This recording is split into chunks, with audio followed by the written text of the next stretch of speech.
హైదరాబాద్ మా అడ్డా అని ఇక్కడ మేం చెప్పిందే నడుస్తుందని విర్రవీగుతూ కొందరు యువకులు ఏకంగా ఉత్తరప్రదేశ్ ముఖ్యమంత్రి యోగి ఆదిత్యనాథ్కే బహిరంగంగా సవాల్ విసురుతున్నారు. వాళ్లు వాడుతున్న భాష, చేస్తున్న హెచ్చరికలు వింటే ఎవరికైనా రక్తం మరిగిపోతుంది. ఒక వీడియోలో కొందరు యువకులు యూపీ సీఎం యోగిని ఉద్దేశించి అత్యంత దారుణమైన భాషలో మాట్లాడారు. వాళ్లు ఏమంటున్నారంటే, ఏంరా గుండుగా, నీ పెత్తనమంతా యూపీలోనే చూపించుకో. ఇది తెలంగాణ, హైదరాబాద్ మా చంద్రాయణగుట్ట. ఇక్కడ నీ ఆటలు సాగవు. ఇక్కడ మా జోలికొస్తే లుంగీ చేత పట్టుకుని వరకాల్సిందే.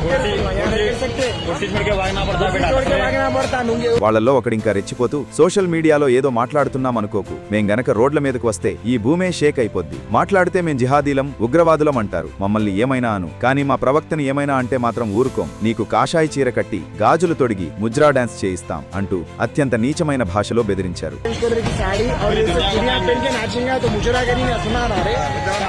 చూశారు గదా వీళ్ల బలుపు ఏ స్థాయికి చేరిందో. ఒక రాష్ట్ర ముఖ్యమంత్రికే ఇంత బహిరంగంగా బెదిరింపులిస్తున్నారంటే వీరికి చట్టమంటే, రాజ్యాంగమంటే ఎంత చులకన భావమో అర్థమవుతోంది. ఇలాంటి విద్వేషపూరిత వ్యాఖ్యలు చేసే వాళ్లపై తెలంగాణ ప్రభుత్వం కఠిన చర్యలు తీసుకోవాలని మీరు అనుకుంటున్నారా? ఇలాంటి వాళ్లను ఉపేక్షిస్తే భవిష్యత్తులో ఎలాంటి పరిణామాలు ఎదురవుతాయో కింద కామెంట్స్ లో చెప్పండి. ఈ వీడియోను షేర్ చేసి ఇలాంటి వాళ్ల నిజ స్వరూపాన్ని అందరికీ తెలియజేయండి. జై హింద్.